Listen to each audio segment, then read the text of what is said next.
en toi, qui est en action. Quand tu diras aux gens, vous venez demain, venez, nous on est à l'église, venez de Fronton, tout ça. Ça prend direct place. Oh, bah, quelle adresse et tout ça. Même s'il ne vient pas le même jour. 2-3 jours, il viendra toujours.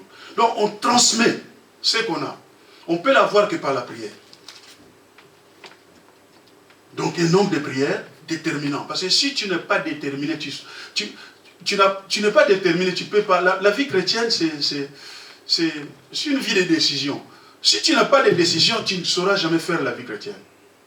Il faut être à l'heure à l'église. Il y a des exigences aussi. Il faut être à l'heure à l'église. Tu ne sauras jamais à l'heure. Parce que tu n'as pas de décision, même si pour l'heure.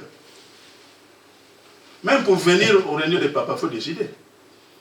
Je ne peux pas louper ça. Pour rien au monde. Il peut y avoir des imprévus. Mais en général, je ne peux pas manquer là-bas. Parce que c'est ma nourriture spirituelle. J'ai grandi. On ne grandit pas seulement les dimanches. Il y a des choses qu'on peut parler ici qu'on ne peut même pas parler les dimanches. Je grandis. Je vais aller apprendre. Chaque jour, Dieu me dit des choses. Moi, ça m'intéresse d'écouter toujours ça. Des gens parler de Dieu. Je prends toujours, je prends. Même si je connais le message, moi je prends toujours. Je sais, j'ai déjà prêché ça, mais qu'est-ce que Dieu va lui ajouter? Qu'est-ce que Dieu veut? Comment Dieu va lui utiliser ça? Il va lui inspirer quoi? Ah, il y a 3 trucs là, ça. Ah, les 3 là, gâteaux sur le cerise. Ça, moi j'ai arrêté là. Ah, il y a ça. Je prends ça. Je rajoute à ma prédication. Les jours où je vais encore m'élever, les gens viendront dire, oh, ça c'est quoi ça? C'est comme ça qu'on apprend toujours. Je ne dirais pas, ah bon, ce qu'il dit, bon, je sais. J'ai vu même des pasteurs, on lui dit, bon, prenons nos Bibles. Matthieu 3, verset 7. Il ne prend pas parce que pour lui, je connais Matthieu 3, verset 7. Non? Dieu n'a pas encore fini de parler, Dieu parle maintenant. Tu peux finir les livres de géographie, d'histoire et tout ça, mais personne ne dira, j'ai lu la Bible, je l'ai fini. Parce que Dieu parle encore. Dieu parle. Tu ne peux pas prêcher, tu peux prêcher Matthieu 3, verset 10, 1000 fois. Ça ne sera pas pareil. Dieu va t'inspirer encore d'autres choses. Ça ne sera jamais copier-coller, c'est impossible. Tu peux le prêcher dans 3 églises successives. Les gens diront, ah là c'était, mais ma deuxième église, hein, vraiment il y a eu ça qui est encore venu. Mais au troisième, là, l'autre chose là que tu as dit, tu n'as pas dit ça au premier. C'est comme ça, parce que c'est Dieu qui parle. Ce n'est pas des copier-coller. Amen. Amen. Homme de prière. Bon. 3, un bon gestionnaire. Un homme doit être un bon gestionnaire d'abord. Maîtrise le budget. Ne dépense pas au-delà du budget de la maison. Beaucoup de couples sont détruits par le budget. Un homme excellent, c'est un homme de budget aussi. Il ne dépense pas au-delà. Il ne fait pas seulement que pour lui ou pour ses enfants. J'ai vu des gens porter des chaussures, je ne sais pas de combien, de pantalons de combien, mais sa femme m'en voit plein. Costume, des fois 700, 600, mais la maman a une robe de tati. Les enfants même n'en parlent pas. Il ne s'occupe que de lui-même. Non, un homme d'excellence, c'est un homme qui voit le budget. Il ne dépense pas au-delà. Et la part de Dieu est toujours prioritaire.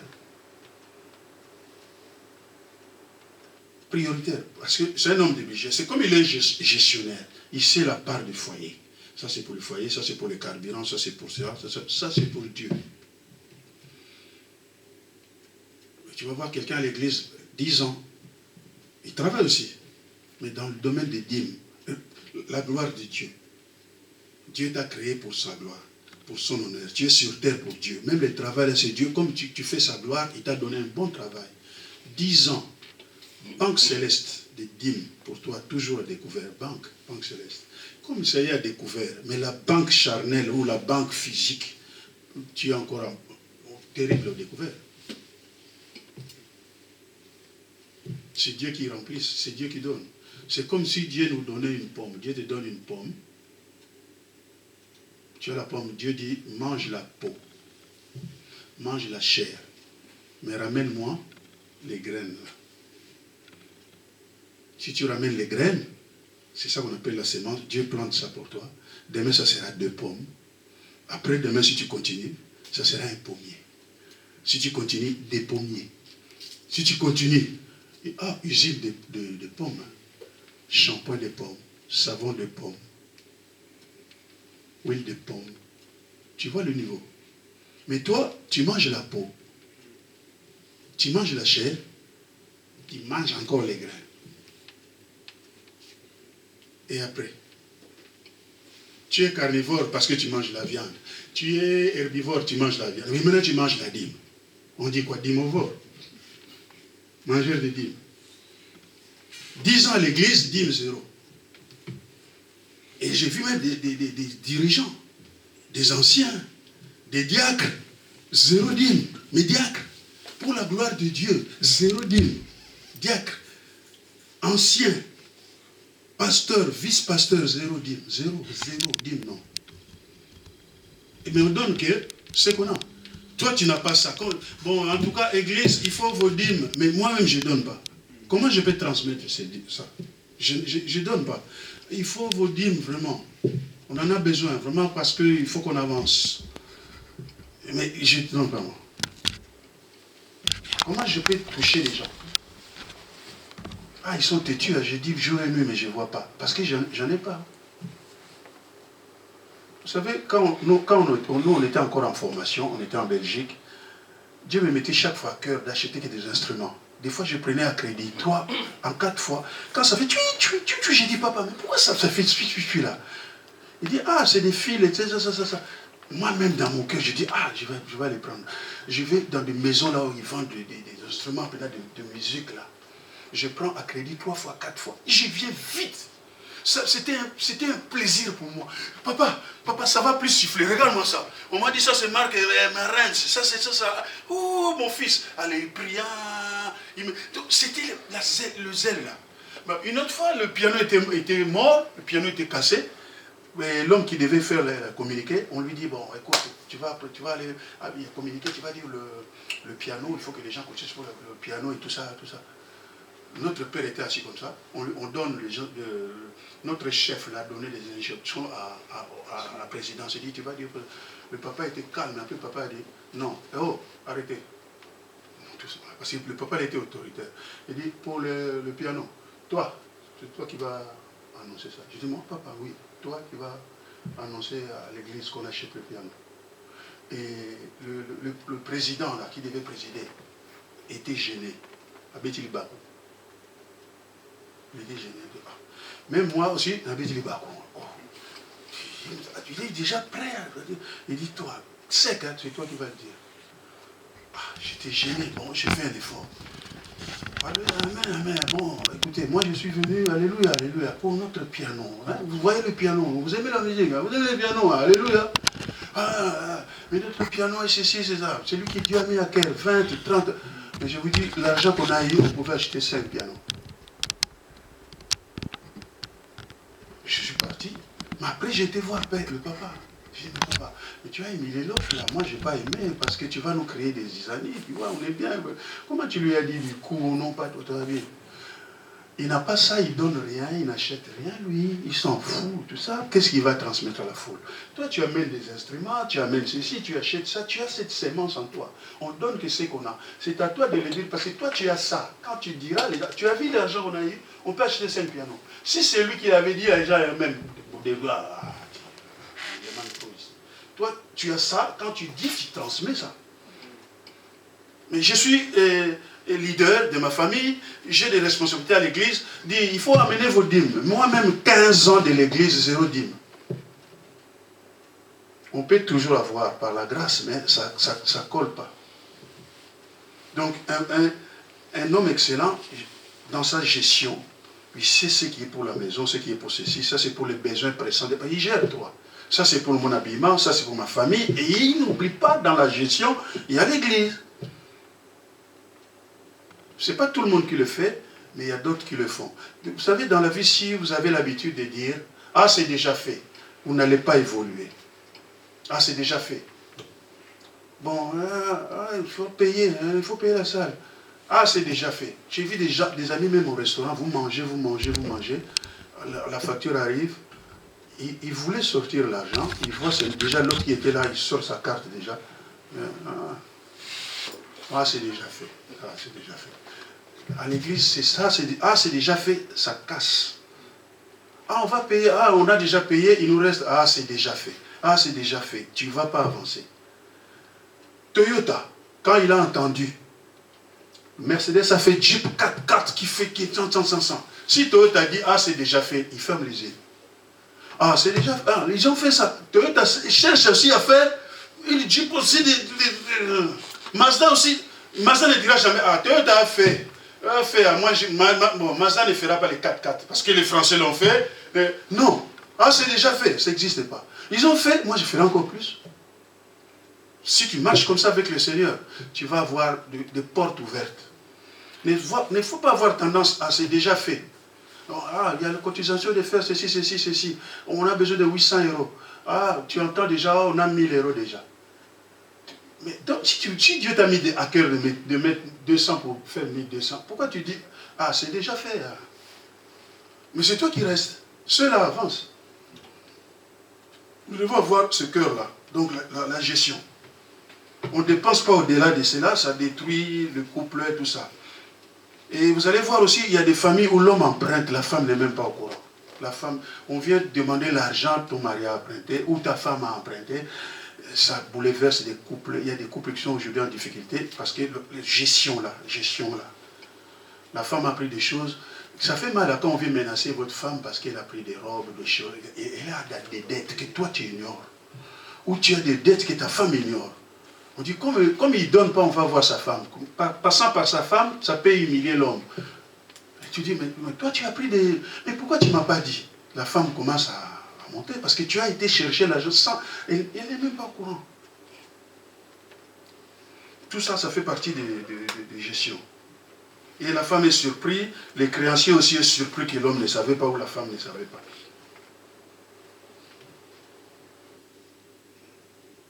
4. Il y a un homme qui pratique, l'homme idéal, c'est l'homme qui pratique la fidélité dans tous les sens du mot. Et c'est un homme fidèle. Et il pratique la fidélité. 5. Un homme sincère sans hypocrisie. Un homme vrai. Un papa sans hypocrisie. S'il le fait, il te dit je le fais. Il ne fait pas par contrainte. C'est le pasteur qui m'a dit ça. Si je lui dis non, je vais lui vexer. Il dit oui parce que c'est le pasteur, parce que c'est le frère tel qui est venu me voir, parce que c'est le pasteur David, par contrainte. On était nombreux, mais je ne sais pas pourquoi le pasteur David seulement m'a choisi. Moi, je traverse quand même des difficultés. Il fallait qu'il choisisse frère Paul. Donc tu le fais par curiosité, par hypocrisie. Quand quelqu'un dit des choses qui sont contraires à ce qu'il pense, c'est ça qu'on appelle l'hypocrisie. Ils sont allés voir Jésus dans leur cœur, on va les piéger, ça c'est leur pensée. Mais arrivant là-bas, il dit, Seigneur, mais fais-nous un miracle. Jésus dira, hypocrite. Pourquoi? Parce que vous dites des choses qui sont contraires à votre pensée. Il sait que tu n'es pas bien, il te dit, toi tu es bon, hein? Mais au fond, il sait que toi, l'hypocrisie, c'est ça. Nous, les papas, on ne peut pas se retrouver dans des rangs là d'hypocrisie. Vraiment, je suis franc, je suis sincère et je suis vrai. Si j'en ai, j'en ai pas, j'en ai pas. Et je le fais vraiment avec un cœur. Tu es toujours pour faire la gloire de Dieu. Pas du pasteur, pas de l'église. Parce que je suis sur terre, Dieu m'a créé à son image et pour faire sa gloire. Tout ce que je fais, ça doit contribuer à la gloire de Dieu. Même si je fais mes prières, je le fais sincèrement, sans hypocrisie. Je dis, Seigneur, j'ai fait ceci dans ta maison. Je suis dans la joie. Pourquoi moi, ma telle situation? Dieu sait parce que tu l'as fait aussi sincèrement et vrai. Mais si je le fais par hypocrisie, après je dis, Seigneur, moi j'ai fait ça. Dieu peut dire, tu vois, tu n'as pas donné avec joie, tu l'as fait avec contrainte. Ta prière est nulle déjà. Alors comment tu seras homme de prière quand tu as des choses comme ça? 6. Un homme loyal, la loyauté. On a vu dans la Bible des gens qui ont été loyaux, comment Dieu les a élevés. La loyauté. 6. Et 7, un homme toujours dans le pilier. 7, c'est un homme qui sait pratiquer la sagesse. Il applique la sagesse. Sagesse appliquée. L'intelligence de Dieu. Pourquoi la sagesse appliquée?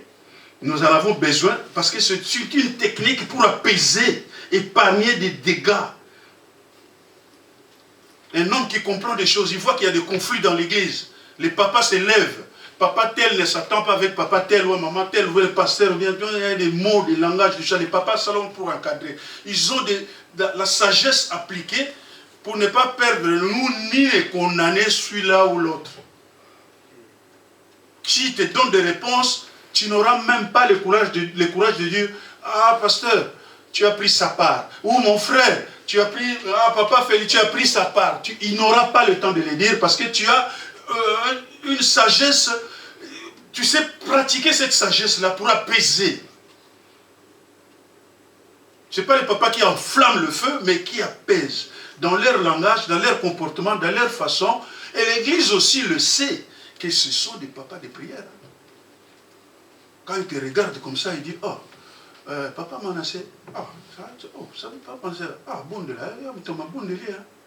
C'est un homme de prière, hein. Oui. Oui, mon ami. Femme de prière. C'est un homme de prière. Hein. Même l'Église le sait, hein.